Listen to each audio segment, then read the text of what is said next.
Assalamualaikum warahmatullahi wabarakatuh. Saya Cikgu Hanafi bin Aiman selaku guru disiplin untuk sekolah SMK Suria Perdana. Sebelum itu saya nak ucapkan selamat kembali ke sekolah walaupun kita berada di rumah. Okey, kat sini cikgu nak terangkan tentang pengurusan disiplin dan peraturan sekolah. Okey. Cikgu percaya semua antara kamu akan dapat buku ni semasa pendaftaran. Okey.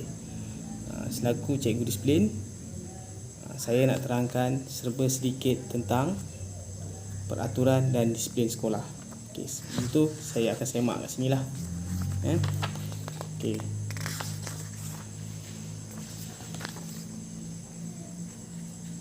Saya terus tentang apa yang saya nak cakap tentang disiplin ni lah. Okey. Dalam buku ni kamu boleh rujuk surat-surat keliling tentang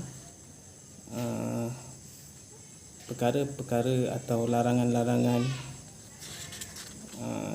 ketika berada di sekolah. Tugas saya ialah membantu guru merangka peraturan sekolah. Okey, memastikan penerapan dan penghayatan nilai-nilai murni dipertikaikan di sekolah.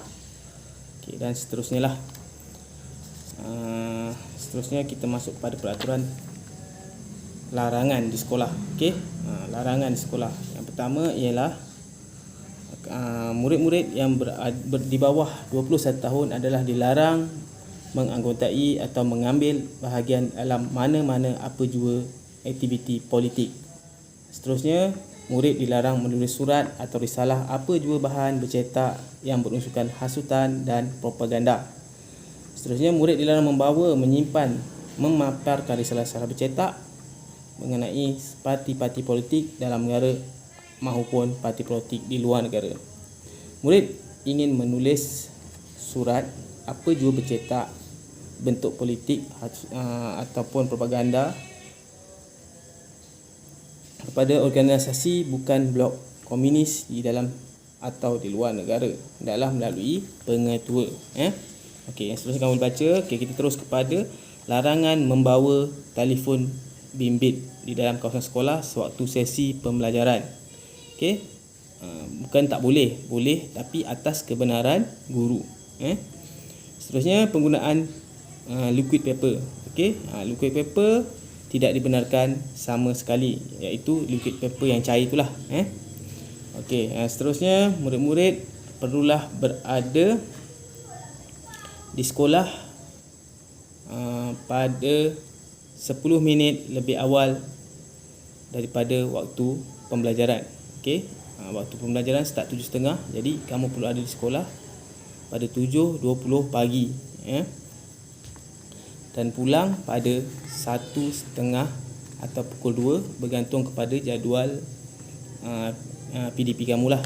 Okey.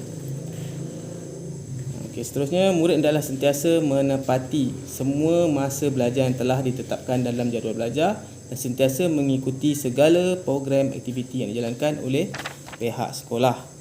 Okey. Untuk peringatan, murid yang gagal hadir ke sekolah pada hari yang diumumkan sebagai hari persekolahan tanpa kenyataan rasmi, murid tersebut dianggap sebagai ponteng sekolah. Okey, seterusnya untuk pakaian rasmilah, pakaian kamu ke sekolah.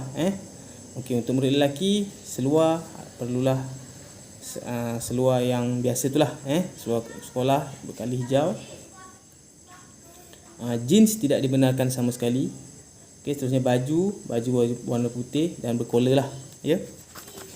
Kasut, mestilah kasut hitam ataupun putih getah. Stokin perlulah berwarna hitam ataupun putih. Tali pinggang, mestilah tali pinggang yang kain itulah, yang standard, ya. Sekiranya ada tali pinggang yang berlainan daripada itu, saya tidak akan teragak-agak untuk mengambil tindakanlah. Okey. Seterusnya untuk perempuan, pakaian baju perempuan, baju mestilah memakai baju kurung, diwajibkan memakai anak baju di dalam dan kain dalam. Okey, seterusnya kasut sama jugalah, kasut berwarna hitam atau putih. Stokin pun berwarna hitam atau putih. Yang mana dilantik sebagai pengawas bolehlah memakai baju pengawas dan pakaian beruniform. Dan pakaian beruniform ini wajib dipakai pada hari Rabu mengikut persatuan yang telah ditetapkan oleh pihak sekolah lah. Kalau kadet bomba pakai baju bomba, kalau kadet polis pakai baju polis, kalau pengakap pakai baju pengakap lah. Pakaian hendaklah lengkap lah. Setidak-tidaknya di awal persekolahan ada, jangan tak ada baju persatuan. Okey, untuk itu setakat ni okey. Tali leher, okey, tali leher wajib pakai untuk murid lelaki lah. Hendaklah panjang sehingga ke pinggang dan jangan diconteng lah, ya. Okey, seterusnya ialah kekemasan diri lah. Kekemasan diri maksudnya untuk pelajar-pelajar tidak dibenarkan membela misai ataupun janggut ataupun jambang lah. Pelajar-pelajar tidak dibenarkan. Okey. Untuk rambut ni, bahagian atas rambut tidak melebihi 6 cm, panjang tidak kurang 1 cm pendek. Okey, seterusnya murid-murid juga tidak dibenarkan menyimpan ekor kat belakang ni, ya. Itu ada satu-satu yang salah. Nanti saya akan potong, ambil gunting dan potonglah. Okey. Seterusnya kamu boleh baca lagi dalam buku ni, lebih lengkap lah, ya. Saya cuma bacakan benda-benda yang penting sahaja.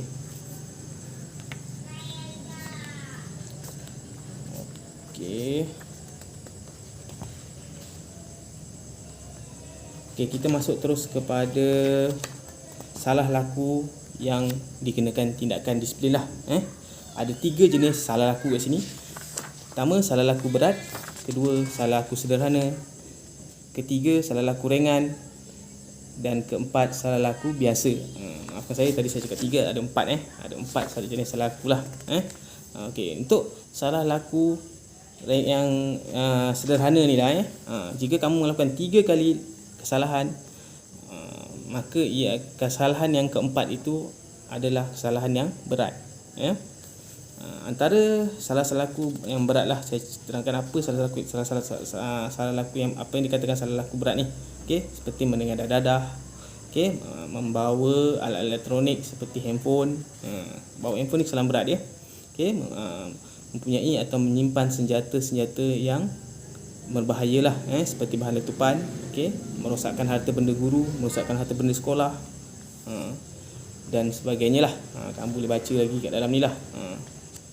Okey, seterusnya ialah salah laku sederhana. Okey, salah laku sederhana ni seperti kamu bermain-main di dalam kelas, melakukan salah laku ringan, biasanya tidak melebihi 3 kali. Okey, menggunakan atau mengalihkan sebarang peralatan. Contoh, peralatan tu dekat bilik guru, kamu alihkan ke tandas. Itu salah. Okey, selagi tak ada arahan daripada guru, jangan diusik. Okey, sengaja tidak hadir ke sekolah ataupun bersuka-suka ria. Okey, berada di kantin semasa waktu pembelajaran. Itu adalah kesalahan sederhana. Dan seterusnya ada banyak lagi lah. Ada 27 kesalahan untuk sederhana. Manakala salah laku ringan ada 8. Okey, antaranya ialah menyimpan misai, okey, menyimpan janggut, berfashion, rambut tak boleh berfashion. Rambut perlulah standard sebagai pelajar sekolah. Okey, minuman dan makanan tidak dibenarkan makan di kelas, kecuali kebenaran pengetua. Okey, memakai pakaian tidak memakai pakaian yang lengkap ke sekolah, itu adalah salah satu kesalahan ringan lah. Okay, seterusnya salah laku biasa. Okey, ada 8 di sini. Saya bacakan salah satunya. Selalu menukar tempat duduk. Okey, kalau kamu kat kelas tu, jangan tukar tempat duduk kecuali kebenaran guru. Okey, tidak membuat kerja yang diarahkan, merayau ke keliling sekolah, itu salah satu salah laku biasalah. Tidak membawa buku teks, mengganggu murid lain. Okey, dan seterusnya. Okey, kita masuk kepada hukuman ke atas pelajar yang menghisap rokok. Okey, ini sangat popular di sekolah lah. Mana-mana sekolah pun mesti ada pelajar yang menghisap rokok. Okey, untuk kamu sebagai pelajar tidak dibenarkan sekali membawa ataupun menghisap rokok di kawasan sekolah. Itu adalah satu kesalahan yang berat. Okey, untuk kesalahan pertama, kamu akan dirotan sebanyak 1 kali. Untuk kesalahan kedua, 2 kali rotan. Untuk kesalahan ketiga, 3 kali rotan. Dan kesalahan keempat, gantung sekolah tidak melebihi 14 hari. Dan kali kelima kamu buat, kamu akan dibuang sekolah. Okey. Seterusnya, kes salah laku ponteng. Ini pun benda yang selalu dilakukan. Ponteng sekolah, tak tahu pergi ke mana.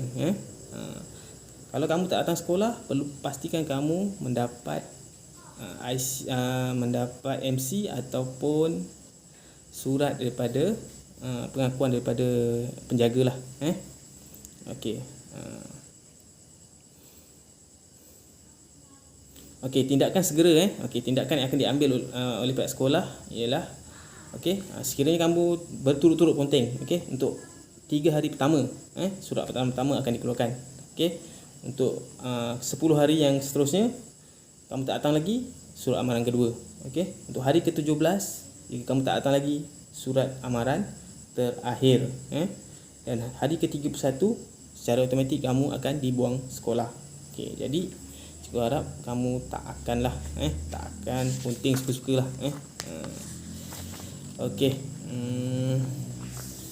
Seterusnya kita pergi ke lampiran. Lampiran ni adalah contoh gambar. Gambar mengenai perkara ataupun perkara-perkara ataupun benda-benda yang tak dibenarkan di sekolah lah. Contohnya tentang pakaian. Kamu boleh tengok sini. Ini adalah contoh pakaian yang tidak dibenarkan di sekolah lah.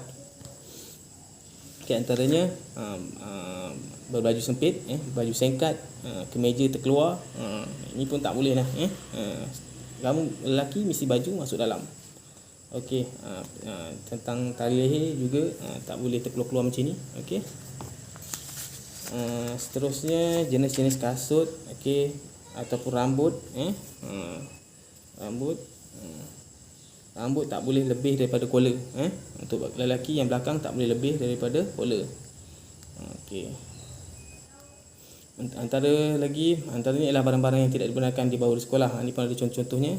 Telefon bimbit, pemain kaset, majalah, komik, kecuali atas kebenaran guru lah. Begitu dengan liquid paper lah.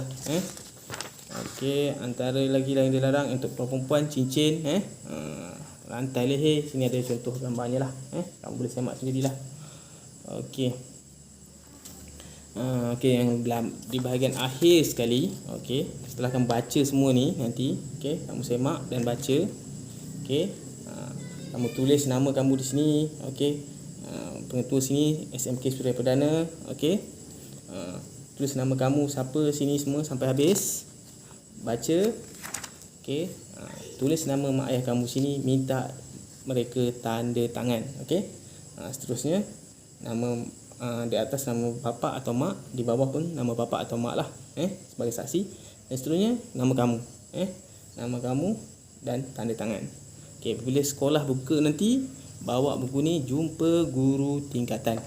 Minta tanda tangan di bahagian nama saksi.